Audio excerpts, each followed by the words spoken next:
والصلاة والسلام على نبينا محمد بن عبد الله وعلى آله وأصحابه أجمعين. أما بعد، أعوذ بالله من الشيطان الرجيم. بسم الله الرحمن الرحيم. اقرأ باسم ربك الذي خلق، خلق الإنسان من علق، اقرأ وربك الأكرم الذي علم بالقلم، علم الإنسان ما لم يعلم.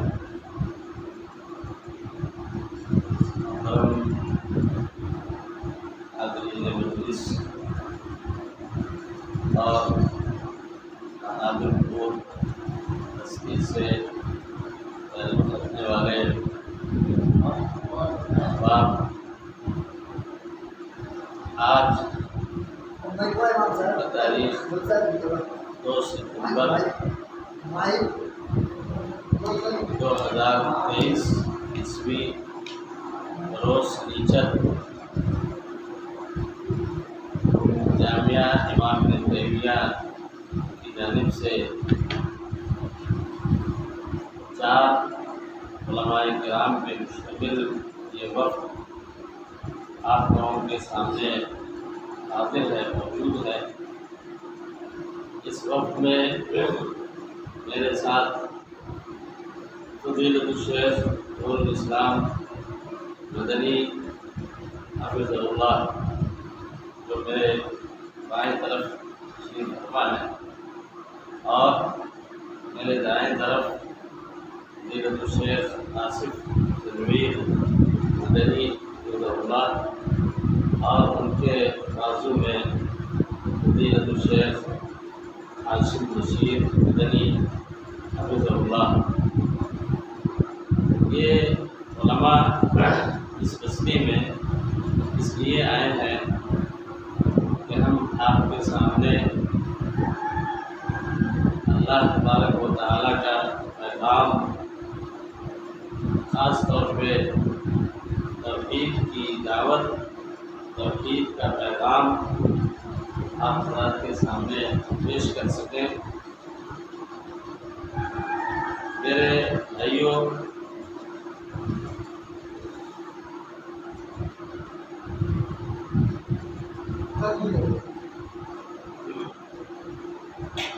میرے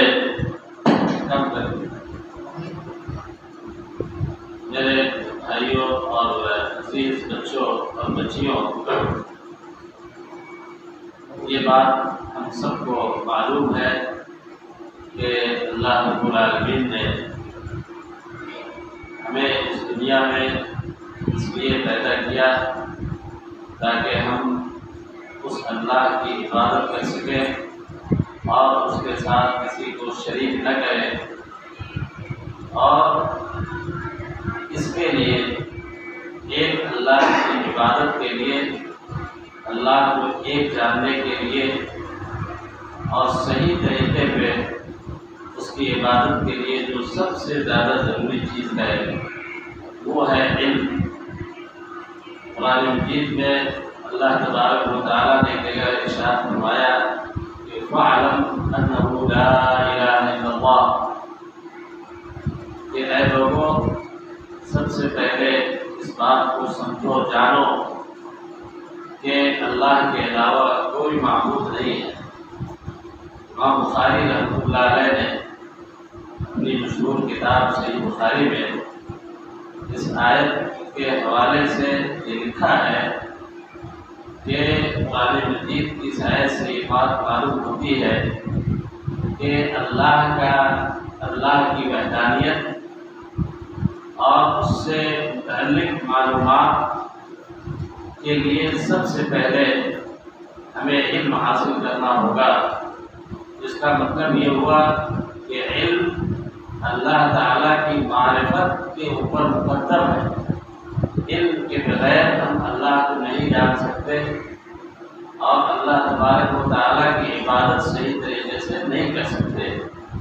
اس لیے میرے بچوں اور بچیوں،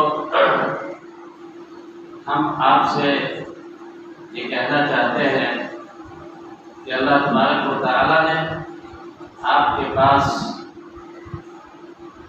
گنجائش رکھی ہے، اللہ تعالیٰ نے آپ کو وقت دیا ہے، آپ کوشش اس بات کی کیجیے کہ زیادہ سے زیادہ علم حاصل کریں۔ علم کے بغیر اس دنیا میں انسان نہ اپنی حیثیت کو پہچانتا ہے اور نہ اللہ تبارک و تعالیٰ کے مقام اور اس کے مرتبے کو سمجھتا ہے۔ اور یہ بھی آپ یاد رکھیں کہ اس علم کے حصول کے لیے انسان کو بہت ساری مشقتیں، بہت ساری پریشانیاں برداشت کرنی پڑتی ہیں۔ ہمارے آپ کے والدین بڑی محنت سے آپ کے لیے پیسے جمع کرتے ہیں اور ان کی یہ کوشش ہوتی ہے کہ ہمارے بچے اچھی تعلیم حاصل کریں۔ آپ کی ذمہ داری یہ بنتی ہے کہ پورے اخلاص کے ساتھ اور پوری ذمہ داری کے ساتھ علم کے حصول میں لگیں اور اپنا وقت ضائع نہ کریں۔ میں یہاں پہ موجود گاؤں کے ذمہ داران اور اپنے بھائیوں سے بھی یہ گزارش کروں گا کہ ہماری اور آپ کی زندگی یہ اللہ تعالیٰ کی امانت ہے، اور اس امانت کا مقصد یہ ہے کہ ہم خود بھی اور اپنے بچوں کو بھی علم کے زیور سے آراستہ کریں اور ان کو یہ بتائیں کہ ان کا مقصد زندگی کیا ہے، اللہ تبارک و تعالیٰ نے انہیں اس دنیا میں کیوں پیدا کیا۔ اگر یہ مقصد ہمارے بچوں نے سمجھ لیا اور اس کے مطابق جنہوں نے علم حاصل کرنا شروع کیا تو اس کے فوائد نہ صرف یہ کہ بچوں کو حاصل ہوں گے بلکہ اس کے نتائج اور اس کے ثمرات آپ حضرات کو بھی ملیں گے۔ یہی بچے تعلیم حاصل کرنے کے بعد ہمارے لیے اور آپ کے لیے ذخیرہ حاصل بنیں گے۔ اس لیے میں اپنی بات کو مختصر کرتے ہوئے گاؤں اور اس بستی کے تمام لوگوں سے گزارش کروں گا کہ اس مسجد کو ایک سباہی اور مسائی مکتب کی شکل میں، ایسے مکتب کی شکل میں جہاں پہ بچوں کو قرآن کا علم سکھایا جائے، قرآن کے معنی بتائے جائیں اور جو اسلام کی بنیادی تعلیمات ہیں وہ ان کو سکھائے جائیں، اس کا اہتمام کرنا چاہیے، اس کا انتظام کرنا چاہیے۔ آج ہمارے مسلم سماج میں جس چیز کی سب سے زیادہ کمی ہے وہ یہ کہ ہم اپنی نسلوں کو اسلام کی بنیادی تعلیمات سے آگاہ نہیں کرا پا رہے۔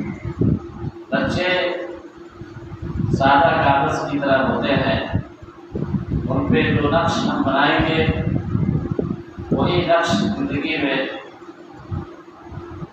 ہم اس کی زندگی میں آگے دیکھیں گے۔ اس لیے بہت بڑی ذمہ داری کی بات ہے۔